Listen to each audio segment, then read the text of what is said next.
بسم اللہ الرحمن الرحیم۔ السلام علیکم محترم ناظرین، آج ہم آپ کو بتائیں گے حضرت نوح علیہ السلام کا ذکر قرآن مجید میں کتنی مرتبہ آیا ہے، اور حضرت نوح علیہ السلام کی اپنی قوم کو دعوت اور تبلیغ کی ابتدا، اور نوح علیہ السلام کی قوم کی جانب سے مختلف شبہات کا اظہار، اور یہ بھی بتائیں گے کہ حضرت نوح علیہ السلام کو قوم کی طرف سے دھمکیاں اور عذاب کا مطالبہ، اور حضرت نوح علیہ السلام کی اللہ تعالیٰ کی بارگاہ میں درخواست کی قبولیت اور کشتی تیار کرنے کا حکم۔ یہ بھی بتائیں گے کہ حضرت نوح علیہ السلام کے کشتی تیار کرنے پر قوم کا مذاق اڑانا، اور اللہ کے حکم سے طوفان کی آمد اور پانی کی طغیانی میں کفار کی ہلاکت اور کشتی کا بحفاظت چلنا، اور حضرت نوح علیہ السلام کی اپنے مشرک بیٹے سے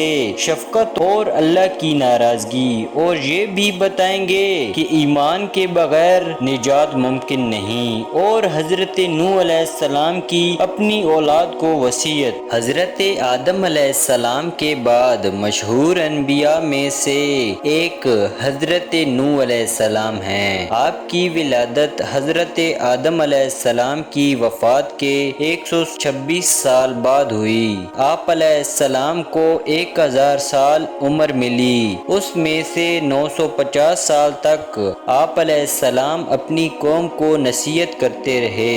حضرت نوح علیہ السلام کا اصل نام عبد الغفار تھا، لیکن آپ علیہ السلام اپنی قوم اور آخرت کی فکر میں بہت زیادہ رویا کرتے تھے، اس لیے اللہ تعالیٰ نے قرآن مجید میں آپ علیہ السلام کو نوح یعنی بہت زیادہ رونے والا کے نام سے یاد کیا ہے۔ آپ علیہ السلام معمولی سی نعمتوں پر بھی اللہ کا شکر ادا کیا کرتے تھے، اس وجہ سے اللہ نے آپ کو عبد الشکور کے لقب سے یاد کیا ہے۔ فرمان الہی، بے شک وہ نوح علیہ السلام ہمارا شکر گزار بندہ ہے۔ حضرت نوح علیہ السلام کا اللہ رب العزت نے قرآن مجید میں 43 مقامات پر ذکر کیا ہے، اور قرآن مجید کی ایک سورہ نوح کا نام بھی آپ کے نام پر ہے۔ اللہ نے حضرت آدم علیہ السلام کی اولاد میں خوب برکت فرمائی، اور اولاد آدم سے بہت سی بستیاں آباد ہو گئی۔ تمام لوگ سابقہ انبیاء علیہ السلام کی تعلیمات کے مطابق صرف اللہ تعالیٰ کی عبادت کرتے تھے، اور اس کے ساتھ کسی کو شریک نہیں ٹھہراتے تھے۔ اولاد آدم کا اللہ کی عبادت کرنا شیطان پر بہت ناگوار گزرتا تھا، اور وہ اس سوچ میں تھا کہ کسی نہ کسی طرح اولاد آدم کو گمراہی میں مبتلا کر کے اللہ تعالیٰ کی رحمت سے دور کیا جائے۔ شیطان کو یہ معلوم تھا کہ شرک بہت بڑا گناہ ہے جس پر اللہ بہت زیادہ ناراض ہوتے ہیں، اسی لیے انسانوں کو شرک میں مبتلا کرنے کے بارے میں سوچنے لگا۔ آخر کار اس نے قوم نوح میں سے جو نیک لوگ فوت ہو چکے تھے ان کے نام پر شرک کو رائج کر کے لوگوں کو سیدھی راہ سے ہٹا دیا۔ حضرت عبداللہ بن عباس رضی اللہ تعالیٰ عنہ فرماتے ہیں، قوم نوح میں شرک کی ابتدا اس طرح سے ہوئی کہ 5 افراد قوم نوح میں نیک لوگ تھے۔ جب یہ وفات پا گئے تو شیطان نے ان کی قوم کے دلوں میں یہ بات ڈالی کہ تم ان کے بیٹھنے کی جگہوں پر ان کے ناموں کے مجسمے بنا کر رکھ دو تاکہ انہیں دیکھ کر تمہیں اللہ کی عبادت کا شوق پیدا ہو۔ چنانچہ قوم نے ایسا ہی کیا۔ پھر جب یہ مجسمے بنانے والے مر گئے تو ان کے بعد آنے والے لوگوں نے لا علمی میں یہ سمجھا کہ ہمارے باپ و دادا انہی مجسموں کی عبادت کیا کرتے تھے، بس انہوں نے ان نیک لوگوں کے مجسموں کی عبادت کرنا شروع کر دی۔ اس طرح ان کے درمیان شرک پھیل گیا۔ جب قوم نوح میں 5 نیک لوگوں کے مجسموں کی پوجا عام ہو گئی اور لوگ اللہ کو چھوڑ کر بتوں کی پوجا کرنے لگے تو اللہ نے اپنے بندوں پر رحم فرماتے ہوئے انہیں سیدھی راہ پر لانے کے لیے انہی میں سے ایک بندہ حضرت نوح علیہ السلام کو نبی بنا کر بھیجا۔ جب آپ علیہ السلام کو مبعوث کیا گیا اس وقت آپ کی عمر مبارک 50 سال تھی۔ فرمان الہی، یقیناً ہم نے نوح علیہ السلام کو ان کی قوم کی طرف نبی بنا کر بھیجا اور ان سے کہا کہ آپ اپنی قوم کو ڈرائیے اس سے پہلے کہ ان پر دردناک عذاب آ جائے۔ رسول کریم صلی اللہ علیہ وآلہ وسلم نے فرمایا، لوگ محشر کے میدان میں نوح علیہ السلام کے پاس بھی جائیں گے اور کہیں گے کہ اے نوح، آپ زمین والوں کی طرف بھیجے جانے والے پہلے رسول ہیں۔ اللہ تعالیٰ نے آپ کا نام عبد الشکور، شکر گزار بندہ رکھا، آپ ہماری سفارش فرمائیے۔ نوح علیہ السلام یہ کہتے ہوئے معذرت کر لیں گے کہ اللہ تعالیٰ آج بہت زیادہ غصے میں ہے، اس سے پہلے کبھی اتنے غصے میں نہیں آئے تھے اور نہ ہی اس سے بعد آئیں گے۔ جب اللہ تعالیٰ نے حضرت نوح علیہ السلام کو نبی بنا کر بھیجا تو انہوں نے اللہ تعالیٰ کے حکم کے مطابق سب سے پہلے اپنی قوم کو اللہ تعالیٰ کی توحید کی طرف بلایا اور وہ لوگ اللہ تعالیٰ کے ساتھ انہیں شریک ٹھہرا رہے تھے جن کی عبادت کرنے سے منع کیا۔ فرمان الہی، نوح علیہ السلام نے کہا، اے میری قوم، بے شک میں تمہیں کھل کر ڈرانے والا ہوں، یہ کہ تم اللہ کی عبادت کرو اور اس کے عذاب سے ڈرو اور میری اطاعت کرو اور تمہارے گناہ معاف فرما دیے جائیں گے اور تمہیں ایک مقررہ مدت تک مہلت دے دی جائے گی۔ بلا شبہ اللہ کا وعدہ جب آتا ہے تو اس میں تاخیر نہیں ہوتی، کاش کہ تم یہ بات سمجھ لیتے۔ حضرت نوح علیہ السلام نے نبوت ملنے کے بعد اپنی قوم کی خیر خواہی کرتے ہوئے انہیں اللہ کا پیغام پہنچایا، مگر قوم نے سرکشی کا مظاہرہ کرتے ہوئے آپ کو جھٹلایا اور آپ کی مخلصانہ دعوت کو ماننے سے انکار کر دیا اور آپ علیہ السلام کے نبی ہونے پر مختلف شبہات کا اظہار کیا کہ تم تو ہماری ہی طرح کے انسان ہو، تم ہماری بجائے نبی کے حقدار کیسے بن گئے؟ قوم کے سرداروں میں سے کسی نے بھی تمہاری پیروی نہیں کی، تمہاری پیروی صرف معاشرے کے غریب، کم عقل اور بے وقوف لوگوں نے کی ہے۔ تمہاری پیروکاری میں کوئی بھی ایسی خوبی نظر نہیں آتی جو ہم میں نہ ہو، پھر تم نبی کیسے بن گئے؟ فرمان الہی، ان نوح کی قوم کے کافر سرداروں نے کہا، اے نوح، ہم تو تمہیں اپنے جیسا ہی انسان سمجھتے ہیں اور ہم یہ بھی دیکھتے ہیں کہ ہماری قوم میں صرف انہی لوگوں نے بغیر سوچے سمجھے آپ کی پیروی کی ہے جو کم درجے کے، کم سمجھ بوجھ والے ہیں۔ ہم یہ بھی دیکھتے ہیں کہ تمہیں ہم پر کوئی فضیلت نہیں، بلکہ ہم تو تمہیں جھوٹا سمجھتے ہیں۔ حضرت نوح علیہ السلام کے بارے میں قوم کے شبہات ان کی جہالت اور کم عقلی کا واضح ثبوت تھے۔ حق حق ہی ہوتا ہے، چاہے اس کی پیروی قوم کے امیر لوگ کریں یا غریب۔ انسانی تاریخ سے پتہ چلتا ہے کہ حق کی پیروی کرنے میں غریب لوگوں نے ہی پہل کی ہے۔ قوم کے انتہائی سخت رویے کے باوجود بھی حضرت نوح علیہ السلام نے بڑے حوصلے اور صبر کے ساتھ اپنی قوم کو سمجھانے کی کوشش کی اور ان کے شبہات کا ازالہ کرتے ہوئے کہا کہ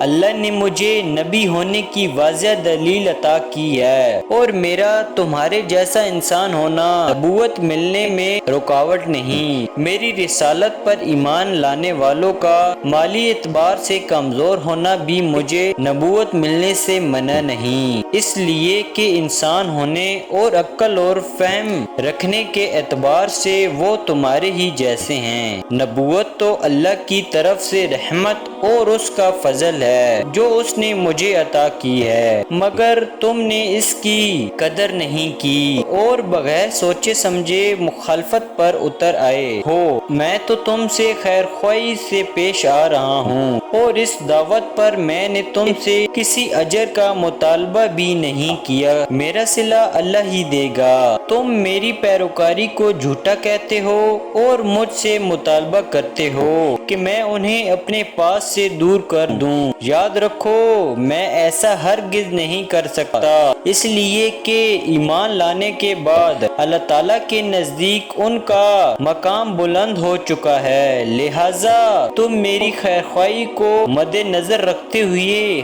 حق بات مان لو۔ فرمان الہی۔ نوح علیہ السلام نے کہا، اے میری قوم، مجھ میں گمراہی نہیں بلکہ میں تمام جہانوں کے رب کا بھیجا ہوا رسول ہوں۔ میں تو تمہیں اپنے پروردگار کا پیغام پہنچاتا ہوں، تمہاری خیر خواہی کرتا ہوں، اور میں اللہ کی طرف سے وہ بات جانتا ہوں جو تمہیں معلوم نہیں۔ نوح علیہ السلام نے کہا، بے شک میں تمہارے لیے امانت دار رسول ہوں، لہٰذا تم اللہ سے ڈرو اور میری اطاعت کرو۔ میں تم سے اس تبلیغ پر کوئی صلہ یا اجر نہیں مانگتا، میرا صلہ تو میرے رب العزت کے پاس محفوظ ہے، پس تم اللہ کے عذاب سے ڈرو اور میری فرما برداری کرو۔ محترم ناظرین، حضرت نوح علیہ السلام قوم کی سرکشی کے باوجود انہیں دن رات دعوت حق دیتے رہے اور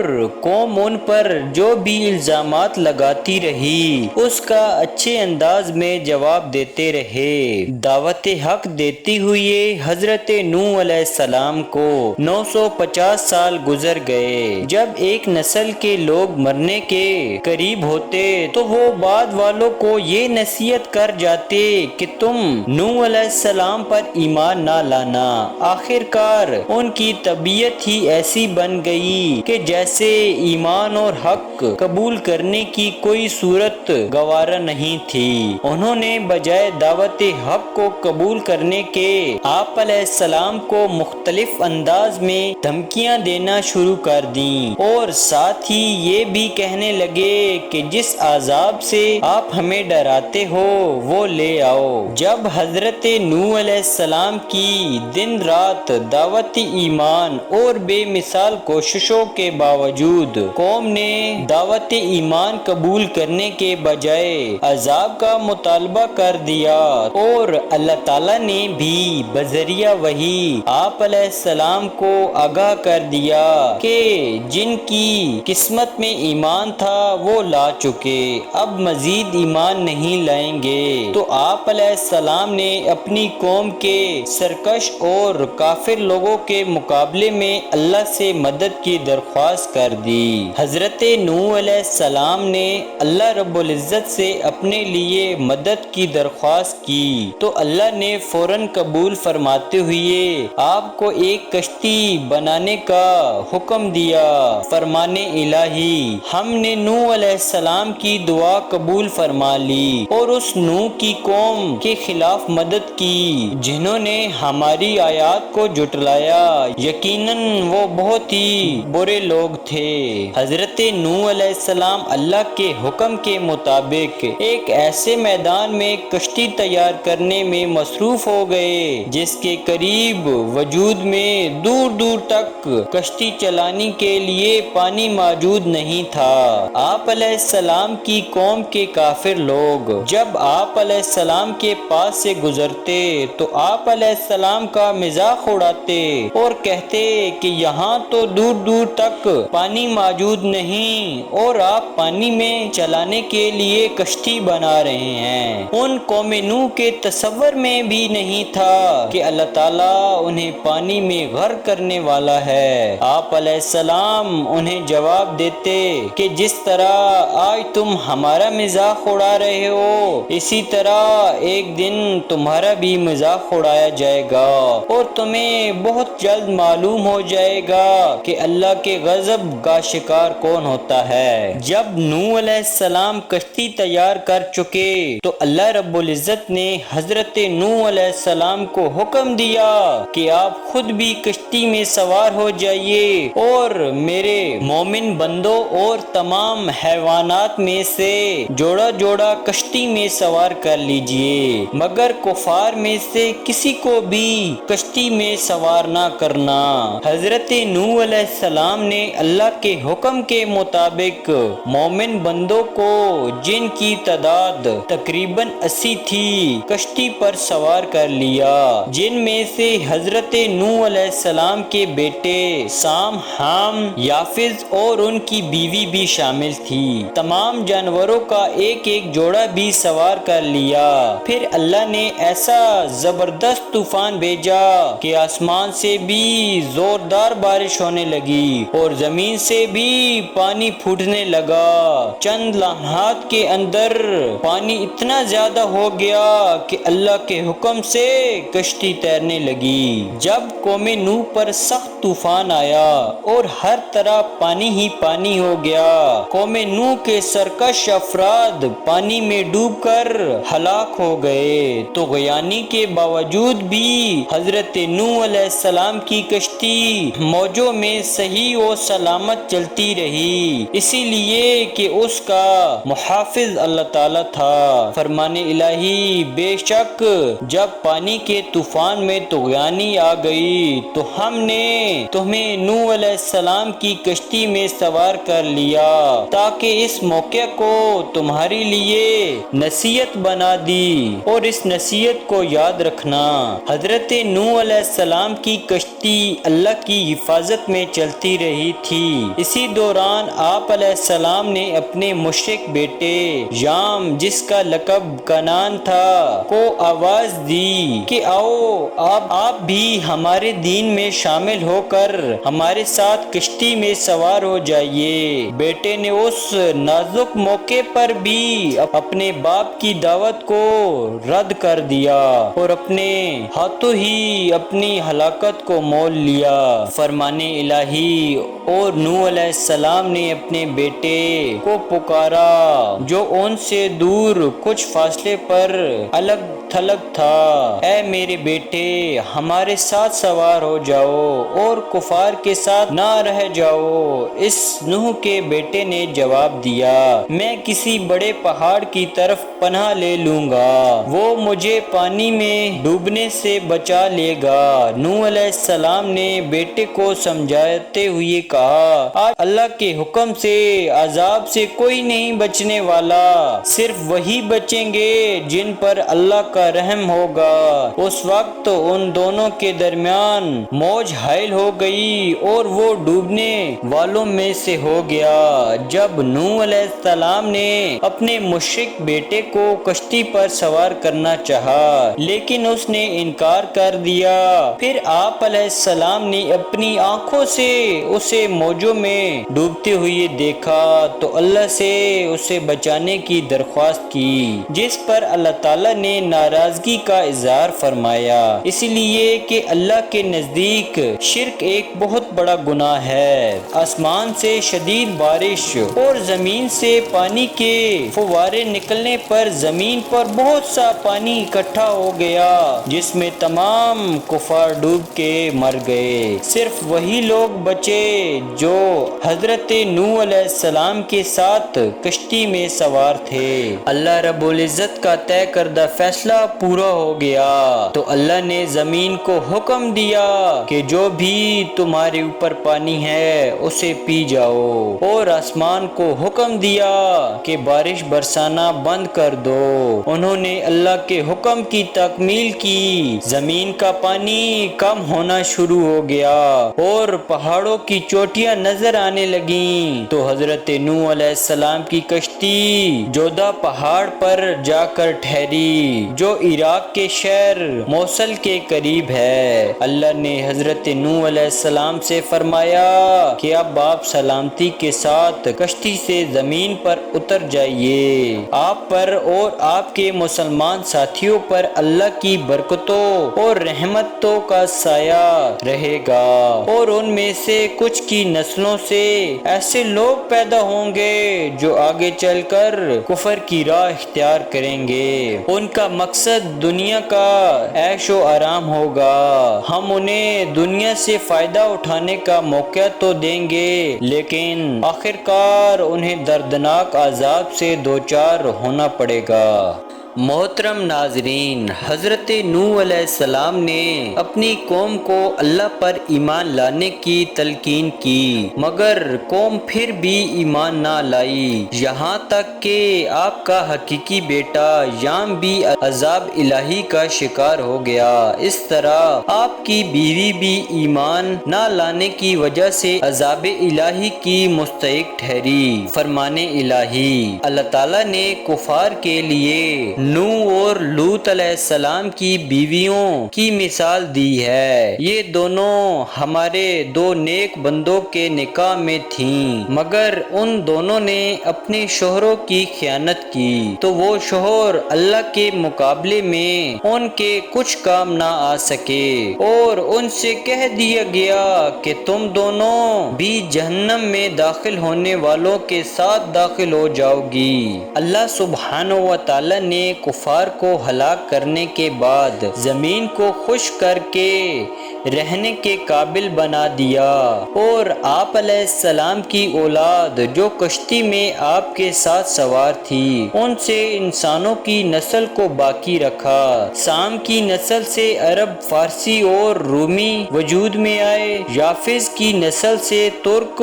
ثقالبہ اور یجوج ماجوج پیدا ہوئے۔ حضرت نوح علیہ السلام کے دور میں آنے والے طوفان سے سوائے کشتی میں سوار افراد کے تمام لوگ ہلاک ہو گئے تھے۔ ان سے آگے پھر انسانی نسل کا سلسلہ چلا، اس لیے حضرت نوح علیہ السلام کو آدم ثانی یعنی دوسرا آدم کہتے ہیں۔ فرمان الہی، اور ہم نے ان نوح علیہ السلام ہی کی نسل کو باقی رکھا۔ رسول کریم صلی اللہ علیہ وآلہ وسلم نے فرمایا، جب نوح علیہ السلام کی وفات کا وقت قریب آیا تو انہوں نے اپنے بیٹے کو وصیت فرمائی کہ میں تجھے دو کاموں کا حکم دیتا ہوں اور دو کاموں سے روکتا ہوں۔ وہ چیزیں جن کا حکم دیتا ہوں وہ لا الہ الا اللہ کو اختیار کرنا، کیونکہ ترازو کے ایک پلڑے میں ساتوں آسمان اور ساتوں زمینیں رکھ دی جائیں اور دوسرے پلڑے میں لا الہ الا اللہ